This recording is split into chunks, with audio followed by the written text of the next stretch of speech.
Olá, oitavo ano, tudo bem? Eu sou a professora Karen Bueno, sou mestre e doutoranda pela Universidade Federal do Paraná e estou aqui para ministrar as aulas do volume 4 de Geografia. E na aula de hoje nós vamos começar a abordar o capítulo 9 do livro didático, que fala sobre os problemas socioambientais no continente africano.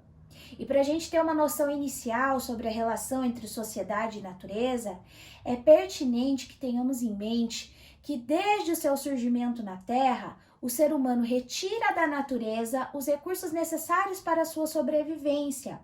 E nos últimos séculos, especificamente nas últimas décadas, o uso dos recursos naturais vem se intensificando cada vez mais, gerando sérios impactos ambientais devido ao uso não sustentável destes recursos. E no continente africano não é diferente. Inclusive por conta dos problemas socioeconômicos, índices que indicam extrema pobreza em diversas regiões do continente, existe um certo agravamento dos problemas ambientais. Além disso, em muitas áreas do continente africano, os recursos naturais são distribuídos de maneira irregular. Por exemplo, existem diversas áreas onde predomina o clima árido, semiárido, onde temos escassez de chuva e uma rede hidrográfica mais escassa, certo, pessoal? Então, por conta disso, teremos problemas socioambientais. E para introduzir essa noção dos impactos ambientais no continente africano, observem a imagem que está aqui na tela e também na página 3 do livro didático de vocês. Nela, nós temos grandes áreas de desmatamento para a criação de terras agrícolas, foto registrada em Madagascar no ano de 2016. Então, essa imagem mostra que o desmatamento é um dos problemas socioambientais existentes no continente africano. Especificamente, vamos começar falando sobre o norte da África, uma região que, embora apresente indicadores socioeconômicos medianos, ela apresenta características inóspitas, principalmente envolvendo a questão climática. Então, predomina o clima árido nessa região, onde há escassez de chuva e, consequentemente, uma rede hidrográfica mais escassa. Por conta disso, as áreas mais habitadas são as áreas mais próximas de rios, certo? Principalmente o rio Nilo, que é o principal rio dessa região, inclusive é um dos principais rios do continente africano, certo, pessoal? O rio Nilo que tem uma relação muito antiga com relação ao desenvolvimento da sociedade, né? Então, é uma relação histórica onde civilizações muito antigas foram se desenvolvendo às margens desse rio, aproveitando da sua água para irrigação, a criação de áreas agrícolas e devido às suas cheias, a dinâmica da água do rio Nilo traz ali para a região próxima das suas margens a matéria orgânica que fertiliza o solo e deixou essa área historicamente própria para o desenvolvimento da agricultura. No entanto, na década de 60, foi iniciado um projeto para a construção de uma barragem de uma hidrelétrica, ou seja, a hidrelétrica de Assuã, certo? Essa obra foi finalizada na década de 70, dando origem a um reservatório chamado Lago Nasser, que, no caso, conteria as inundações causadas pelo rio, ampliaria o sistema de irrigação para a agricultura e geraria energia elétrica, certo? Principalmente beneficiando o setor industrial, o desenvolvimento industrial na região. Embora a construção da barragem tenha trazido todos estes benefícios, ela alterou significativamente o ecossistema local e gerou também impactos negativos, certo? Houve um decréscimo da fertilidade das terras no entorno do rio Nilo, próximo mais das suas margens, certo? Principalmente na região do delta do Nilo, devido à escassez de matéria orgânica depositada que possibilita essa fertilidade maior do solo durante as cheias, certo, pessoal? E além disso, Centenas de pessoas que moravam ao longo das margens do rio tiveram que ser realocadas, inclusive até monumentos históricos como templos e tudo mais. Então, a construção da barragem gerou um certo desequilíbrio no ecossistema local. E temos aqui na tela uma imagem dessa barragem, né, da hidrelétrica de Assuã, a foto registrada em 2019, essa barragem que foi construída então no Rio Nilo, como já comentado, entre as décadas de 60 e 70. Como estamos falando do norte da África, vamos falar da questão da desertificação nas bordas do deserto do Saara, essa desertificação que vem sendo ampliada por conta de algumas práticas humanas, certo, pessoal?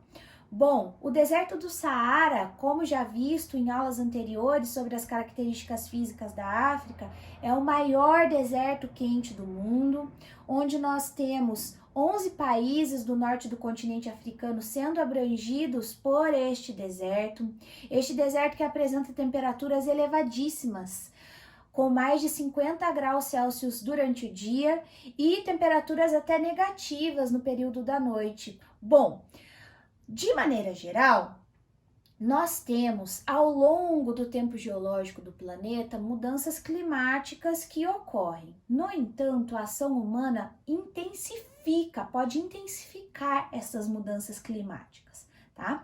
Mas estudiosos já registraram que o deserto do Saara, há cerca de 5.000 a 10.000 anos atrás, já foi uma área de savanas e pradarias. Nessa área existia lagos, chuvas mais abundantes, onde viviam povos caçadores e coletores, enfim. No entanto, devido às mudanças climáticas que vieram ocorrendo, hoje a área é uma área desértica e pesquisas recentes vêm indicando que a interferência humana, como a retirada da vegetação nativa para a criação de gado, contribui para o avanço da desertificação nas áreas próximas das bordas do deserto do Saara. Então, esse deserto pode ser ampliado e intensificado por conta da interferência humana, como o desmatamento. E é importante destacar, pessoal, que mesmo em condições inóspitas de clima árido, existem pessoas que vivem no deserto, principalmente pessoas com hábitos nômades e seminômades. Então, nós temos, por exemplo, os beduínos, que são povos nômades, que vivem entre regiões do Oriente Médio e Norte da África há mais de 1.500 anos. E temos também os tuaregues, que são povos seminômades e vivem da agricultura, ok? Estes povos, eles transitam pelo deserto com o seu rebanho, principalmente, e nas áreas de oásis, que são áreas onde o lençol freático está mais próximo da superfície e existe água, inclusive vegetação, então eles utilizam essas áreas de oásis para descansar, para se alimentar, hidratar os animais, abastecer os seus reservatórios de água, e muitos deles ficam principalmente na estação de inverno fixos nos oásis, tá? Então existe essa cultura, essa prática de povos nômades e seminômades. Observem as duas imagens que estão aqui na tela e também na página 5 do livro didático de vocês. A primeira delas mostra um acampamento nômade no Saara, foto registrada no Marrocos no ano de 2016. E a segunda imagem mostra um beduíno atravessando as dunas de areia do Saara, também foto registrada no Marrocos no ano de 2020, neste ano. Vamos falar de algumas questões socioambientais da África Ocidental, que é uma região do continente que apresenta indicadores socioeconômicos que se inserem entre os mais pobres do continente, e essa é uma região que vai do deserto à floresta, ou seja, existem áreas com predominância de clima árido e semiárido e áreas onde existe a predominância de clima equatorial e tropical. Então é uma região onde existe essa transição climática. Na África Ocidental existe um importante rio, que é o rio Níger, que nasce entre Guiné e Serra Leoa, e a sua foz está na Nigéria. Este rio é muito importante para o desenvolvimento socioeconômico da região, como, por exemplo, atividades de irrigação, pesca, transporte fluvial e diversos projetos que são destinados para o desenvolvimento socioeconômico da região, então, como já comentado, certo? No entanto, existem vários trechos do rio Níger que são altamente poluídos, principalmente por conta do derrame de petróleo, recurso energético fundamental na Nigéria. Observem a imagem que está aqui na tela e também na página 6 do livro didático de vocês. Observem que nós temos um homem coletando água, essa água que pela imagem nós podemos ver que está altamente poluída. Então ele está coletando água em uma refinaria ilegal de petróleo instalada no delta do Níger, certo, pessoal? Então, os recursos naturais, quando são explorados de maneira não adequada, não são explorados de maneira sustentável, geram impactos ambientais, como visto nessa imagem. Uma outra atividade socioeconômica que gera impactos socioambientais nessa região da África Ocidental é a exploração do cacau, pessoal. Então, nessa região, nós temos Gana e Costa do Marfim, que são os maiores produtores de cacau do mundo. 2/3 da produção mundial provém destes dois países, certo?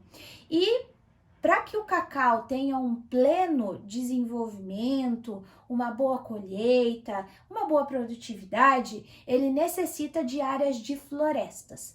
Mas na região, o desmatamento vem aumentando cada vez mais, o que impacta a produção, né, do cacau na região, que é uma importante fonte de renda para as pessoas. Então, esse desmatamento vem crescendo em um ritmo bastante acelerado. Uma outra questão que é de ordem social, que está relacionada com essa atividade, né, da extração do cacau, é o trabalho infantil e o trabalho análogo à escravidão, ou seja, trabalhos que são mal remunerados, que não apresentam mínimas condições para que seja desenvolvido de maneira adequada. Pequenos agricultores vivem em condições de extrema pobreza por conta das condições de remuneração, que também são muito baixas. Eles acabam colocando até mesmo as crianças para trabalhar e as crianças acabam não frequentando a escola. Então, por conta disso, existe um alto índice de analfabetismo na região, certo? Então, embora diversas organizações governamentais, não governamentais e até mesmo o setor privado, tentando diminuir a quantidade de crianças que trabalham nessas lavouras, nessas áreas de extração de cacau, ainda o índice de trabalho infantil é muito alto na região, o que impacta significativamente nesses indicadores, como a taxa de alfabetização e, consequentemente, toda uma questão social na região, certo, pessoal? De 61 milhões de crianças envolvidas no trabalho infantil, 2 milhões delas estão concentradas na produção, na extração de cacau em Gana e Costa do Marfim. Então, realmente são índices muito alarmantes. E para finalizar a nossa aula, eu gostaria de propor atividades para sintetizar o conteúdo.